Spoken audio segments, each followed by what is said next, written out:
Hello दोस्तों, last mile approach के इस यूट्यूब हिंदी चैनल पर आपका स्वागत है। आइए देखते हैं 17 मार्च 2022 के कुछ महत्वपूर्ण करंट अफेयर। पहला प्रश्न, जर्मन ओपन 2022 में पुरुष एकल फाइनल में रजत पदक जीतने वाले पहले भारतीय शटलर कौन है? Option A Prakash Padukone, option B Lakshya Sen, option C K Srikanth, option D Pullela Gopichand और उसका सही विकल्प है ऑप्शन बी लक्ष्य सेन। व्याख्या देख लेते हैं। भारतीय शटलर लक्ष्य सेन ने जर्मन ओपन 2022 में पुरुष एकल फाइनल में थाईलैंड के कुनलावुत विटिट्सर से 18-21, 15-21 से हारकर रजत पदक जीता। थाई खिलाड़ी ने शुरू से अंत तक दबदबा बनाया, मैच और चैंपियनशिप जीती। सिर्फ 57 मिनट में। जर्मन ओपन एक वार्षिक बैडमिंटन टूर्नामेंट है जिसे BWF world tour super 300 event के रूप में वर्गीकृत किया गया है। हाल ही में राष्ट्रपति जो बाइडेन द्वारा यूएसए के लिए नीदरलैंड के राजदूत के रूप में किसे नामित किया गया है? Option A Preeti Verma, option B Prachi Sharma, option C Shagun Chauhan, option D Shefali Razdan Duggal और इसका सही विकल्प है ऑप्शन डी शेफाली राजदान दुग्गल को यूएसए के लिए नीदरलैंड के राजदूत के रूप में नामित किया गया है। व्याख्या देख लेते हैं। अमेरिकी राष्ट्रपति जो बाइडेन ने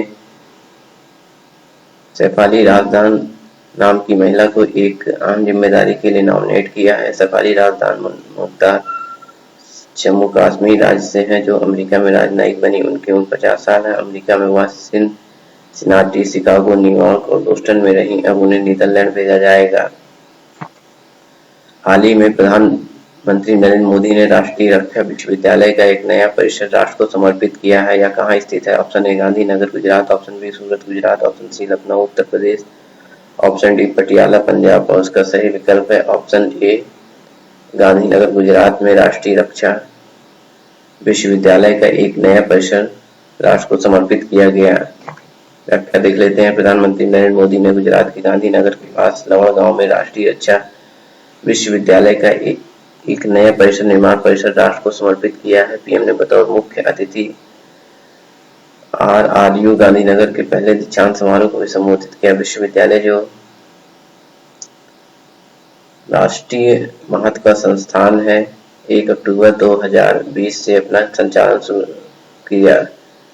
राष्ट्रीय रक्षा विश्वविद्यालय की स्थापना पुलिस, आपराधिक न्याय और सुधारात्मक प्रशासन के विभिन्न विंगों में उच्च गुणवत्ता वाले प्रशिक्षित जनशक्ति की आवश्यकता को पूरा करने के लिए की गई थी। सरकार ने 2010 में गुजरात द्वारा स्थापित रक्षा शक्ति विश्वविद्यालय को अपग्रेड करके राष्ट्रीय रक्षा विश्वविद्यालय नाम से एक राष्ट्रीय पुलिस विश्वविद्यालय की स्थापना की। विश्वविद्यालय जो राष्ट्रीय महत्व का है एक संस्थान है 1 अक्टूबर 2020 से अपना संचालन शुरू किया। विश्वविद्यालय उद्योग से ज्ञान और संसाधनों का लाभ उठाकर निजी क्षेत्र के साथ तालमेल विकसित करेगा और संबंधित विभिन्न क्षेत्रों में उत्कृष्टता केंद्र भी स्थापित करेगा पुलिस और सुरक्षा को।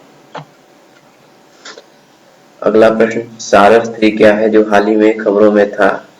Option A radio telescope, option B nuclear power plant, option C fighter jet, option D air to air missile और उसका सही विकल्प है ऑप्शन ए रेडियो टेलीस्कोप। व्याख्या देख लेते हैं। स्वदेशी रूप से आविष्कार और निर्मित सारस 3 रेडियो टेलीस्कोप का उपयोग रमन रिसर्च इंस्टीट्यूट विज्ञान और प्रौद्योगिकी विभाग भारत सरकार के एक सहायक संस्था के शोधकर्ता भारत सरकार ने इस दावे का खंडन किया है। RRI में खगोलविदों द्वारा आविष्कार और निर्मित सारस 3 रेडियो टेलीस्कोप आवश्यक संवेदनशीलता तक पहुंचाने वाला दुनिया का पहला टेलीस्कोप है। ASUMIT टीम द्वारा पता लगाए जाने का दावा किया गया संकेत विदेशी और गैर मानव धातुकी की आवश्यकता है और दुनिया भर में खगोल भौतिकविदों को नए सिद्धांतों का आविष्कार करने के लिए प्रेरित करता है जो अब बेमानी है। रमन रिसर्च इंस्टीट्यूट का यह शोध ब्रह्मांड के प्रचलित ब्रह्मांड संबंधी मॉडल को फिर से स्थापित करते हुए विकसित ब्रह्मांड की हमारी समझ में विश्वास बहाल करता है। RRI के निष्कर्ष अब नेचर एस्ट्रोनॉमी में प्रकाशित हुए हैं।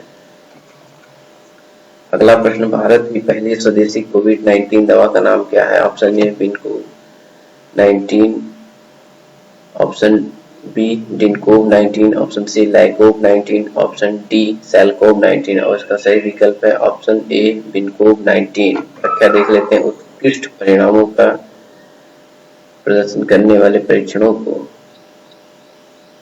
होने के साथ पिनकोव-19 नामक कोविड-19 इलाज के लिए पहली स्वदेशी दवा जल्द ही जनता के लिए उपलब्ध होने की उम्मीद है। CSIR सेलुलर और आणविक जीव विज्ञान केंद्र CCMB, VINS बायोप्रोडक्ट्स और हैदराबाद विश्वविद्यालय ने पिनकोव-19 दवा बनाने के लिए सहयोग किया है। बढ़ते हैं अपने छठे प्रश्न के, किस राज्य द्वारा डिजिटल भूमि रिकॉर्ड को घर घर पहुंचाया जाएगा? Option A Bihar, option B Tamil Nadu, option C Himachal Pradesh, option D Gujarat और उसका सही विकल्प है ऑप्शन ए बिहार सरकार ने डिजिटल भूमि रिकॉर्ड को घर घर पहुंचाए जाने का निर्णय लिया है। 11 मार्च 2022 को बिहार के राजस्व एवं भूमि सुधार मंत्री राम सूरत ने विधानसभा को बताया कि बिहार सरकार जल्द ही राज्य में घर घर जाकर खतियान और मानचित्र सहित भूमि के डिजिटल दस्तावेज वितरित करेगी। बिहार देश का पहला राज्य होगा जहां लोगों को डिजिटल भूमि दस्तावेज को डोर स्टेप डिलीवरी की सुविधा मिलेगी। राज्य के गांवों, कस्बों और शहरों के राजस्व मानचित्र अब ऑनलाइन मंगवाए जा सकते हैं। डाक विभाग द्वारा डिजिटल राजस्व भूमि अभिलेखों के वितरण के लिए स्पीड पोस्ट की सुविधा प्रदान की जाएगी। सातवां प्रश्न, केंद्र सरकार ने किसे दूरसंचार विवाद निपटान और अपीलीय न्यायाधिकरण या TDSAT telecom dispute settlement and appellate tribunal का अध्यक्ष नियुक्त किया है? ऑप्शन ए Dhiru bhai Narayan bhai Patel, option B Rohan Verma, option C Ram Singh, option D Arun Garg और उसका सही विकल्प है ऑप्शन ए धीरू भाई नारायण भाई पटेल को। केंद्र सरकार ने दूर संचार विवाद निपटान और अपीलीय न्यायाधिकरण TDSAT के अध्यक्ष के रूप में दिल्ली उच्च न्यायालय के मुख्य न्यायाधीश न्यायमूर्ति धीरू भाई नारायण भाई पटेल को नियुक्त किया है।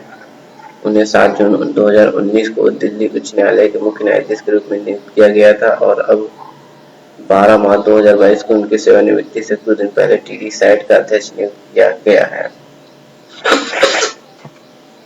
8वां प्रश्न, खेल महाकुंभ के 11वें संस्करण की शुरुआत प्रधानमंत्री नरेंद्र मोदी ने किस शहर में की जो हाल ही में खबरों में था? Option A Kanpur, option B Ahmedabad, option C Mumbai, option D Gangtok और इसका सही विकल्प है ऑप्शन बी अहमदाबाद में। खेल महाकुंभ के 11वें संस्करण की शुरुआत शनिवार को अहमदाबाद के सरदार पटेल स्टेडियम में प्रधानमंत्री नरेंद्र मोदी ने की। PM मोदी ने दावा किया कि उन्होंने 2010 में खेल महाकुंभ को गुजरात का मुख्यमंत्री नियुक्त किया था। गुजरात में 2010 में 16 खेलों और 13 लाख प्रतिभागियों के साथ शुरू हुए खेल महाकुंभ में अब 36 सामान्य खेल और 26 पैरा स्पोर्ट शामिल है। 11वें खेल महाकुंभ को 45 लाख से अधिक पंजीकरण मिले हैं। 9वां प्रश्न, हाल ही में किस राज्य ने अदावी ट्राइबल ब्रांड लॉन्च किया है? Option A Kerala, option B Tamil Nadu, option C Goa, option D West Bengal और उसका सही विकल्प है ऑप्शन ए केरला ने अदावी ट्राइबल ब्रांड लॉन्च किया है। व्याख्या देख लेते हैं। नीलांबूर केरल राज्य के मलप्पुरम जिले से वन उत्पादों का एक नया ब्रांड लॉन्च किया है। नीलांबूर आदिवासियों द्वारा काटे गए लघु वनोपज जैसे जंगली शहद का विपणन अब अदावी ब्रांड के तहत किया जाएगा। नाबार्ड और जन शिक्षण संस्थान ने संयुक्त रूप से नीलांबूर में आयोजित एक आदिवासी उत्सव में अदावी ब्रांड लॉन्च किया। JSS और नाबार्ड ने गोत्रमित परियोजनाओं के कार्यान्वयन में सहयोग किया जिसमें अदावी ब्रांड भी शामिल था। 10वां प्रश्न, हाल ही में भारत का पहला बाल बजट किस राज्य सरकार द्वारा पेश किया गया? Option A Goa, option B Rajasthan, option C Madhya Pradesh, option D Orissa और इसका सही विकल्प है ऑप्शन बी राजस्थान ने भारत का पहला बाल बजट पेश किया। Thanks to all viewers and subscribers of our Last Mile Approach YouTube Hindi channel. Please like, share, subscribe and support our initiative.